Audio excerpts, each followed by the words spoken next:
अगर आपके फोन पर एक अनजान नंबर से कॉल आए और दूसरी तरफ से कोई शांत आवाज में आपकी मौत की सटीक तारीख बता दे, तो आप क्या करेंगे? हंसकर काट देंगे या उस एक तारीख के डर में हर दिन मरेंगे? शाम का वक्त था, सूरज ढल चुका था और शहर की सड़कों पर पीली लाइटें जलने लगी थीं। लेकिन रोहन के कमरे में हल्की सी अंधेरी और अजीब सी खामोशी फैली हुई थी। रोहन अपने बिस्तर पर लेटा मोबाइल स्क्रॉल कर रहा था, रोज की तरह बिना किसी खास मकसद के। तभी अचानक उसके फोन की स्क्रीन पर एक कॉल फ्लैश हुई, अननोन नंबर। उसने बिना ज्यादा सोचे कॉल उठा लिया, लेकिन जैसे ही उसने हेलो कहा, दूसरी तरफ कुछ सेकंड तक बिल्कुल सन्नाटा रहा और फिर एक बेहद ठंडी सपाट आवाज सुनाई दी, तुम्हारी मौत की तारीख 17 अक्टूबर रात 2:47। रोहन हंसा। उसे लगा कोई दोस्त मजाक कर रहा है। कौन है बे, फालतू मत बोल, उसने हंसते हुए कहा। लेकिन दूसरी तरफ से कोई जवाब नहीं आया, बस कॉल कट हो गई। उसने कंधे उचकाए और फोन रख दिया, लेकिन जाने क्यों वो आवाज उसके दिमाग में गूंजती रह गई, बिल्कुल सपाट, बिना किसी भावना के, जैसे कोई मशीन बोल रही हो। अगले दिन सुबह सब कुछ सामान्य था। रोहन ऑफिस गया, दोस्तों से मिला, काम किया, लेकिन हर थोड़ी देर में उसका दिमाग उस कॉल की तरफ चला जाता। उसने खुद को समझाया कि यह सिर्फ एक प्रैंक है, लेकिन शाम होते होते उसका मन बेचैन होने लगा। उसने फोन उठाया और कॉल लॉग चेक किया। वो नंबर वहां था ही नहीं, जैसे कोई कॉल आया ही ना हो। अजीब है, उसने खुद से कहा। दिन बीतते गए, लेकिन वो कॉल उसके दिमाग से नहीं निकला। उसने कैलेंडर खोला और 17 अक्टूबर की तारीख पर नजर डाली, बस 3 हफ्ते दूर। उसने हंसकर खुद को समझाया कि वो पागल हो रहा है, लेकिन उसी रात ठीक 2:47 बजे उसका फोन फिर बज उठा। इस बार भी वही अननोन नंबर। उसका दिल तेजी से धड़कने लगा, लेकिन उसने कॉल उठा लिया। तुमने तारीख याद रखी? वही आवाज आई। रोहन का गला सूख गया। तुम कौन हो? समय कम है, आवाज ने कहा। 3 हफ्ते।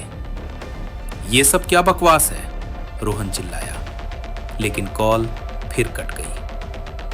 अब बात मजाक से आगे बढ़ चुकी थी। रोहन ने नंबर ट्रेस करने की कोशिश की, लेकिन कोई रिकॉर्ड नहीं मिला। उसने दोस्तों से बात की, लेकिन सब ने उसे मजाक में उड़ा दिया। धीरे धीरे उसका डर बढ़ने लगा। हर रात वो घड़ी देखता, हर मिनट गिनता, जैसे कोई उल्टी गिनती चल रही हो। 1 हफ्ता बीत गया। अब 17 अक्टूबर सिर्फ 2 हफ्ते दूर था। रोहन ने अपनी जिंदगी में छोटे छोटे बदलाव करने शुरू कर दिए।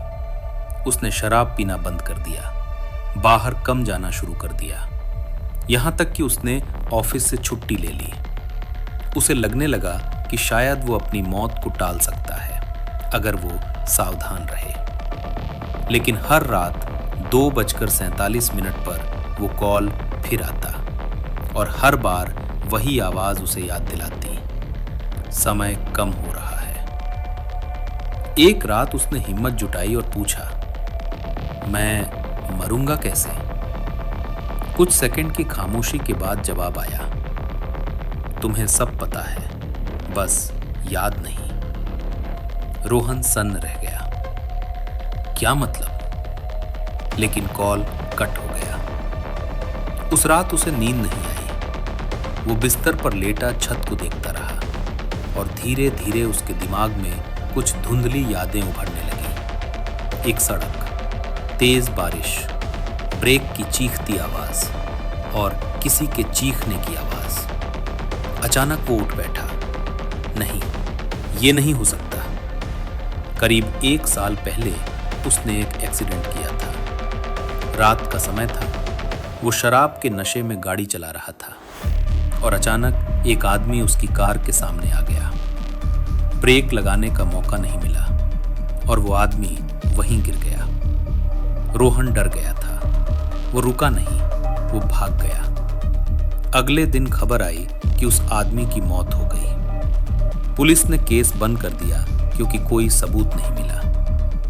रोहन ने उस बात को अपने दिमाग से निकाल दिया, जैसे कुछ हुआ ही नहीं। लेकिन अब वो सब वापस आ रहा था।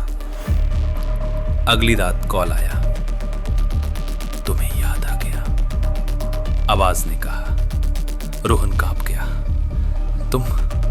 तुम वही हो? तारीख करीब है, आवाज बोली। तुमने मुझे मारा था, अब तुम्हारी बारी है। 17 अक्टूबर, आखिरी दिन। पूरे दिन रोहन घर में बंद रहा। उसने दरवाजे खिड़कियां बंद कर ली, फोन स्विच ऑफ कर दिया और खुद को कमरे में कैद कर लिया। उसे लग रहा था कि अगर वो कहीं नहीं जाएगा तो कुछ नहीं होगा। रात होने लगी। घड़ी की सुइयां धीरे धीरे 2:47 की तरफ बढ़ रही थी। उसका दिल इतनी तेज धड़क रहा था कि उसे लग रहा था वो अभी फट जाएगा। अचानक उसका फोन, जो उसने बंद कर दिया था, अपने आप ऑन हो गया।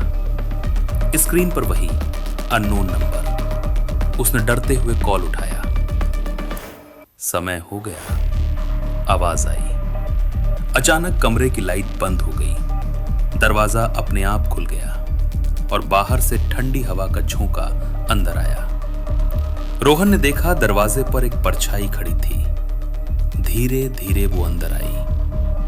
वो वही आदमी था जिसे उसने मारा था। उसका चेहरा खून से सना हुआ था, आंखें खाली थीं और उसके होठों पर एक अजीब सी मुस्कान थी। तुम भाग नहीं सकते। रोहन पीछे हटने लगा, लेकिन उसका पैर फिसल गया और वो जमीन पर गिर पड़ा।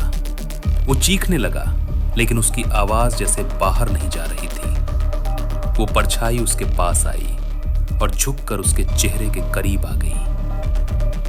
17 अक्टूबर, 2:47 और उसी पल रोहन की सांस रुक गई।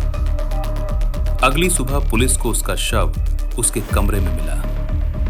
दरवाजे खिड़कियां अंदर से बंद थीं। कोई जबरदस्ती के निशान नहीं थे। डॉक्टरों ने इसे हार्ट अटैक बताया, लेकिन जब उन्होंने उसका फोन चेक किया तो कॉल लॉग में आखिरी एंट्री थी अननोन नंबर, 2:47 AM।